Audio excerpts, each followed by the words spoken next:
Every business wants good customer reviews. Every customer wants a good experience. So what happens when both sides click? Or in some cases, when they don't? From Yelp and Entrepreneur Media, this is Behind the Review.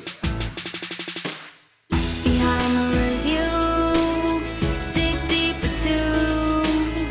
Behind the review, get all the news. Food, flowers, fixing, make business boom. Behind the review, dig deeper too. I'm Emily Washkovic, Yelp small business expert. Every week, I pick one review on Yelp and talk to the entrepreneur and the reviewer about the story and business lessons behind it. This week, as we kick off Asian American and Pacific Islander Heritage Month, or AAPI Heritage Month, as a show, we want to acknowledge the long history of racism and hate that continues to target the AAPI community. Here at Yelp, we've launched a new searchable Asian-owned business attribute for Yelp pages to help consumers support Asian-owned businesses as well as amplify the voices of Asian business owners. And in this episode, I'm excited to feature the story and success of a group of Asian immigrant entrepreneurs. These co-founders started a friendship in college and founded a business that is changing the very landscape of the American Chinese food scene. Let's see what's behind this week's review. I follow a lot of food news. I follow a lot of the major food publications like Eater and Grub Street out of New York Mag, and of course Yelp. And they were getting a lot of press and a lot of buzz on all of these platforms, and certainly on social media too. Maybe some influencers on Instagram have featured them. So I was getting hit with photos of their food at all angles on all the platforms. I think like we eat with our eyes sometimes. So their food is colorful, it's bright. And I actually didn't grow up with American Chinese food, just I am culturally part Chinese, and I grew up with a different type of Chinese food. So this is sort of like a novelty for me. I was excited by the prospect of American Chinese food. So I'm sort of in the target demographic. This is a stepping stone for me into this cuisine that I'm sort of familiar with and sort of not familiar with. That's Morlene, Yelp's community manager for Brooklyn. She's telling me about Nice Day Chinese, a restaurant serving American Chinese takeout cuisine in New York with a unique mission. Let's hear Morlene's review. I was admittedly skeptical of another restaurant touting American Chinese food made with better, fresher ingredients. But this isn't like the humongous gaffe that was the failed Lucky Lee's, a non-Chinese person claiming to make Chinese food with ingredients that don't make you feel, quote, icky and gross, but a restaurant that provides a similar business solution in a more respectful way. In fact, the team behind Junzi Kitchen created Nice Day in the spirit of carrying on the legacy of an entire generation of Chinese American food business owners looking to retire soon. I admire it, and even without the backstory, the food is fantastic, just for being delicious food. I walked up to their counter to order, but I learned after they incentivize you to use their website or app with discounts. They even deliver in Manhattan up to 35th Street. The Shake Shake shrimp was a standout, large pieces of shrimp made in a crispy and flavorful batter, pairing wonderfully with the chili sauce it comes with. The mapo tofu was also a winner, and my friend said the General Tso's might have been the best they've ever had. High praise, because I know for a fact they've had more than their weight in General Tso's, maybe in just this month alone. They have a second location in Midtown. So if you're a fan of American Chinese food, and let's be honest, do you want to be friends with someone who isn't? Look no further than Nice Day. Morlene shared some important context in her review about the background and mission of Nice Day Chinese, while also focusing on flavor and taste. It is a restaurant after all, but I think it's important to note that the approach taken by owner Lucas and the rest of his team is very intentional. Let's hear from Chef Lucas Sin on how Nice Day and their mission came to be. We have this broad goal of hoping to encourage mostly Americans to re-understand and approach Chinese food with a new light. The founding team at both Shenzhen and Nice Day met in college and university, and all of us are from Hong Kong and China. And we were surprised early on that the understanding of Chinese food in the US was largely quite singular and limited. On the other hand, American Chinese food is so exciting to us. And to some degree, it was new because we didn't grow up with American Chinese cuisine, but we quickly understood how important American Chinese cuisine was to American food in general. It's obviously outstandingly delicious. It's very well demanded. It's probably the second most delivered food in the US after pizza. And people have a very nostalgic and intimate relationship with Chinese American food. There are these images in my head of people sort of like eating Chinese food on the floor in the living room when they're watching a movie.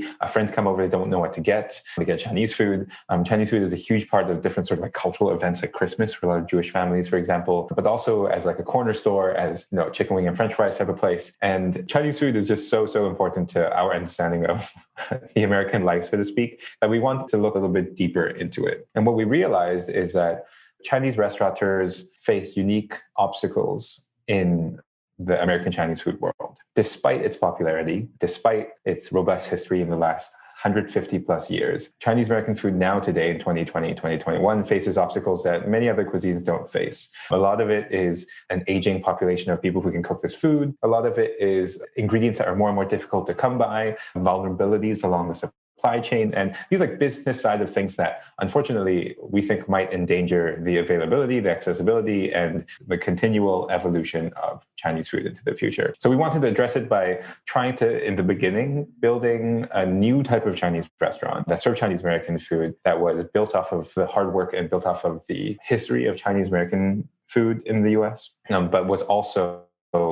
future-proof, our hope was. The question for us is, how would you open a Chinese restaurant today in 2021, or rather 2020? And during the pandemic forced a lot of businesses like our own to make pivots and make changes and to come up with new interesting ideas. And Nice Day was our first stab at it.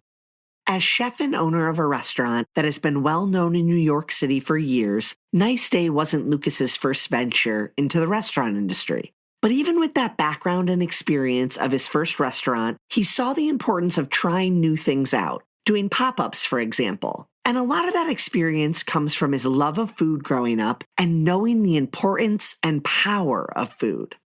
My family isn't from the restaurant world, but like most Chinese people, it seems, especially Hong Kong people like myself, we have an obsession with Chinese food. And in particular, for me, I think I've always had a sort of curiosity about the ability for food to tell stories, for food to be a starting point to think about deeper cultural issues and social issues, and having it as a sort of like gateway into a larger conversation. And on one hand, I would love to see the Food of Nice Day Chinese do that, right? I would love for people to read about our mission and understand our restaurant and want to figure out a little bit more about the struggles of running a Chinese restaurant in the US today, for example. But on the other hand, I also really appreciate that for many, many people, food is just food and it needs to be delicious and hot and crispy. And I think part of the amazing thing about the American Chinese food is that you can enjoy it in and of itself for its own purpose without this like massive sort of burden of thinking about history and all these things while you're eating it. To my young, naive mind, it's like, oh, Chinese food is just Chinese food. But the more you think about it, the more you dig into it, it's more than nostalgia.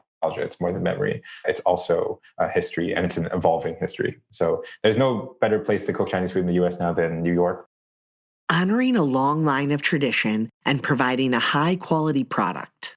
These aren't the only tools that help Nice Day to be successful. Their customers have an expectation of the menu items simply based on a name.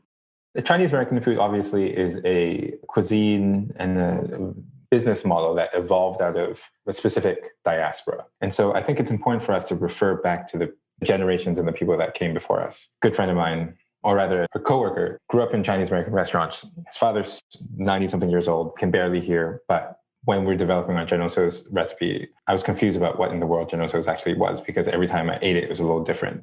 And so you just call him. You say, hey, so what's General Tso's chicken? You call him when we're developing our sesame chicken. He says, so what's sesame chicken? And the funny story is, most Chinese American restaurants, sesame chicken is General Tso's chicken, but it has sesame seeds on top of it. It's exactly the same sauce. And so, like these things you would never learn and you would never know unless you were like, you asked OGs, you asked the legends that have been doing this your whole life and moved to this country to do this. So yeah, I mean, respecting tradition means involving the people that came before you into the business and into helping you, in my case as a chef, developing dishes, but also how do you run the restaurant? How do you keep food crispy? That sort of thing, like a lot of that knowledge comes from the culture that precedes us. So it's important to refer back to that. A balance of honoring tradition and culture while also keeping the end product and the consumer experience at the forefront. At the end of the day, the food needs to be hot and flavorful. And for many of the traditional dishes, they need to actually be traditional. That's the whole point. Lucas and his team had a vision for their dishes, but they reached out to the experts who came before them to learn how to make things the right way. American Chinese food is a classic type of cuisine, and you have to respect it as a classic, right? There are certain ways certain things are done, and there are certain flavors that are the way they are. And that's not just because of some stalwarts. It's not because we're shackling ourselves to tradition, but it's because if you want a General Tso's chicken and you order General Tso's chicken and it comes to you and it's not what you expected, then that restaurant hasn't done its job in very many ways, right? Now, there are a couple of dishes on the menu that break from that mold a little bit. And instead of offering a twist that's invented, so to speak, oftentimes we'll use techniques or use ingredients that refer back to the origin dishes that inspired the Chinese American dishes. So I'll give you one of my favorite things on the menu is chow mein. Chow mein is very interesting. If you look in the Northeast, you'll find chow mein as a deep fried, thicker noodle, sometimes used on top of salad as like a crouton substitute, right? Sometimes it's a crispy noodle that's cooked in sort of a brown gravy. But the chow mein, as I understand it, growing up in Hong Kong, is a sort of stir-fried, thin egg noodle that's tossed in soy sauce and oyster sauce. So this type of chow mein is the type of chow mein we serve. It's stir-fried with the same type of oyster sauce and soy sauce. It's aromatic, it's got bean sprouts and all these vegetables. And then your choice of chicken, shrimp, beef, vegetables on top of it. Whether you're a restaurant owner or in a different industry entirely, the takeaway applies. Your consumers have expectations. They may be set by tradition. They may be set by your website. They may even be set by your online reviews. But if those expectations are not met, people will feel let down. Being able to identify and set accurate expectations is the first step in creating positive and memorable experiences. And then one step further is creating that positive and memorable experience time and time again.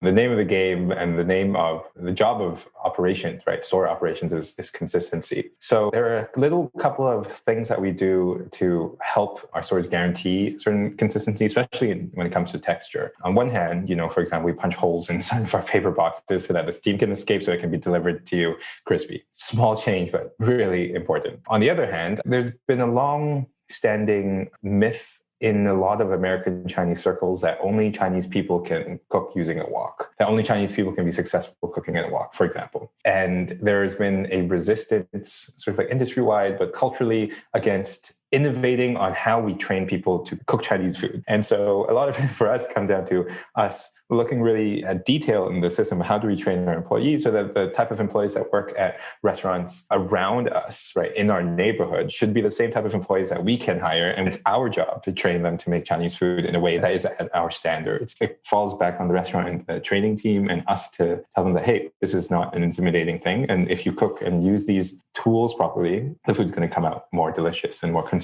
delicious. Let's take a quick break. Hey business owners, did you know that over 4.2 billion people are active on social media now? That means if you want to connect with your customers and find new ones, you need social. If you want to build loyalty and stand out from the competition, you need social. And if you want to make using social media easier and more impactful, you need Hootsuite. Hootsuite is the must-have tool for managing and growing your business on social. Hootsuite makes it easy to find your audience, whether on Facebook, Instagram, LinkedIn, Twitter, YouTube, or Pinterest. You can schedule content, publish posts, and track your success all in one place. Millions of businesses around the world are already using Hootsuite to supercharge their social efforts. And now it's your turn. Go to hootsuite.com/behindthereview to start your free trial and get 50% off your first year. That's HOOTSUITE.com/behindthereview for a free 30-day trial and 50% off your first year. We're back. A consistent topic we cover on the show is the importance of customer service. Morlene explained to me that pandemic or not, Nice Day, and for that matter, Chinese American food as a cuisine, is made and taken to go, or in to-go containers. The experience is more of a fast casual or pick up and go. But that doesn't diminish the importance of customer service, even for that brief interaction or pickup. At the time, there was no indoor dining, and they had a very seamless experience for pickup and takeout orders. I just went up to the counter. There was a friendly person greeting me and took my order, and I just waited outside. And from Lucas's perspective, customer service is key. Yeah, customer service is really important. And especially in the pandemic / sort of digital world, a lot of that customer service extends beyond just the transaction of the meal itself. So on top of within the store, a lot of the customer service happens in responding to reviews or engaging with people on Instagram or making sure that our social media is showing people what's happening inside the restaurant, the type of food that we're serving, but also answering people's questions. When are you open? How do I order? How far do you deliver? That sort of thing. I think looking at the customer's experience holistically and trying to understand in very many ways a UI or UX designer might be looking at their apps or their products. You want to put yourself in your customer's shoes and imagine how people would experience not only your food, but your brand and your story outside of the walls of your restaurant. And oftentimes, especially from a sort of marketing or social media perspective, you're going to engage with a lot of people who want to eat your food who won't be able to. And if you're a mission-driven restaurant, you have something to say about culture, for example, like we do, it's important that people hear that story, even if they don't get to eat at your restaurant. So I think it's one of those tools that we really cherish and pay careful attention to. Paying attention to and engaging with your customers beyond the walls of your business is a theme we've heard time and time again this past year. Many businesses have been called to communicate through multiple platforms because of the pandemic, but many more businesses have been doing this all along, sharing the story of their business, telling the world their why. For Lucas and the rest of their team, it's not just about honoring traditionally Chinese American dishes. I would double down and bring attention to the fact that Chinese American restaurants face unique obstacles. And these unique obstacles are oftentimes the result of, in many ways, systemic racism. Many of these obstacles are a long time coming. They did not appear in 2020 because somebody said Kung Fu virus, right?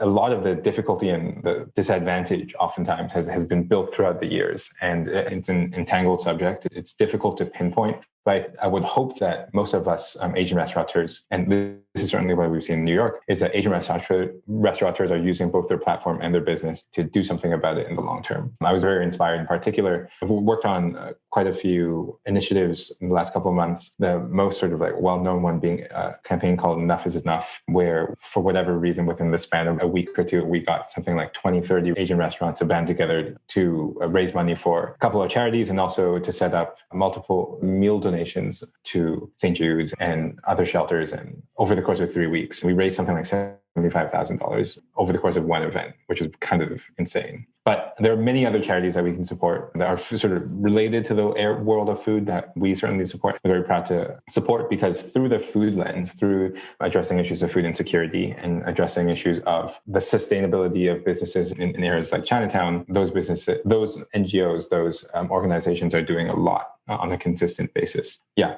So they're almost experts in the field now, and those are the organizations that we like to work with. Entrepreneurs continue to amaze me with their charitable efforts, the energy they can bring to the community initiatives that matter to them, and the vigor with which they want to impact the place that they live and work. And we've seen consumers with strong initiatives to support their community and local businesses as well. Here's Morlene expressing the importance of reviewing and a bit on the impact.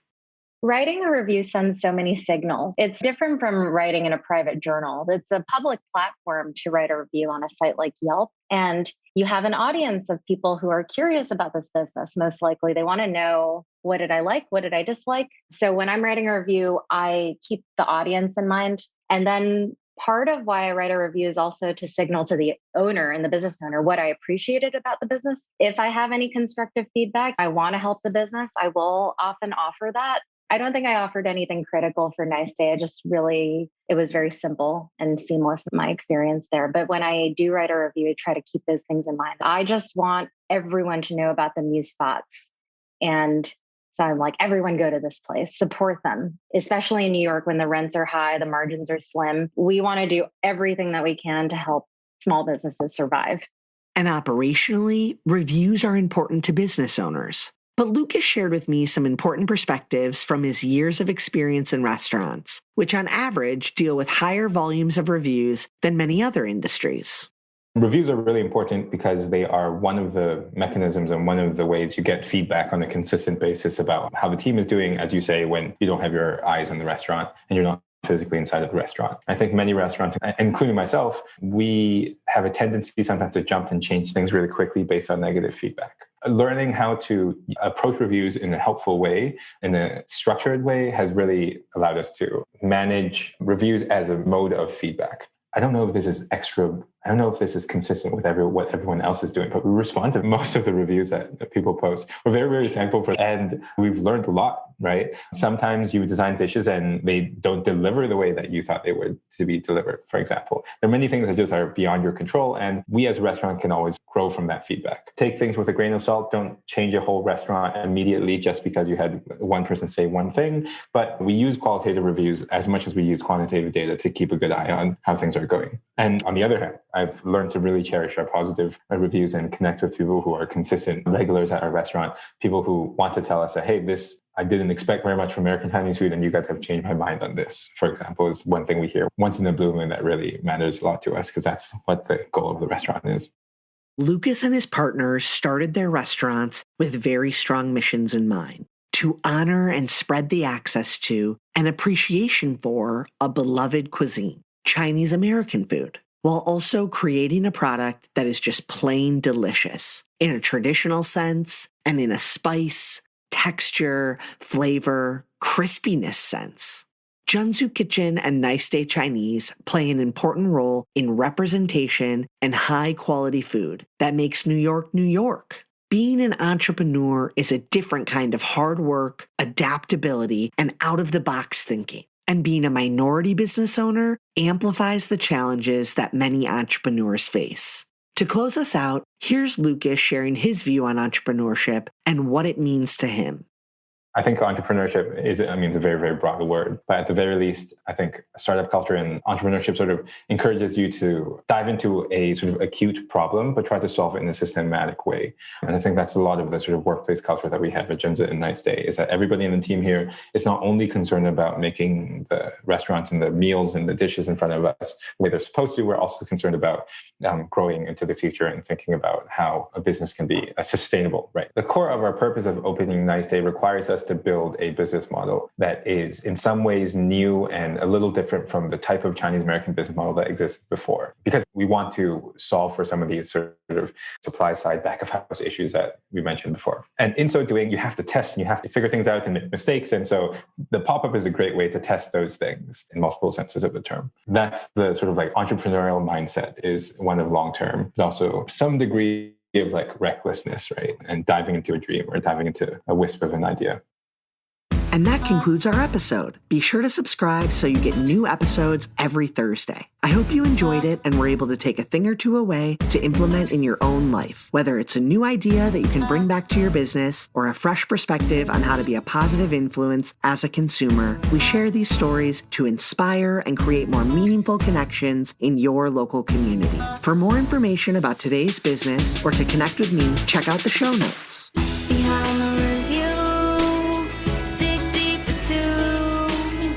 Behind the review, get all the news.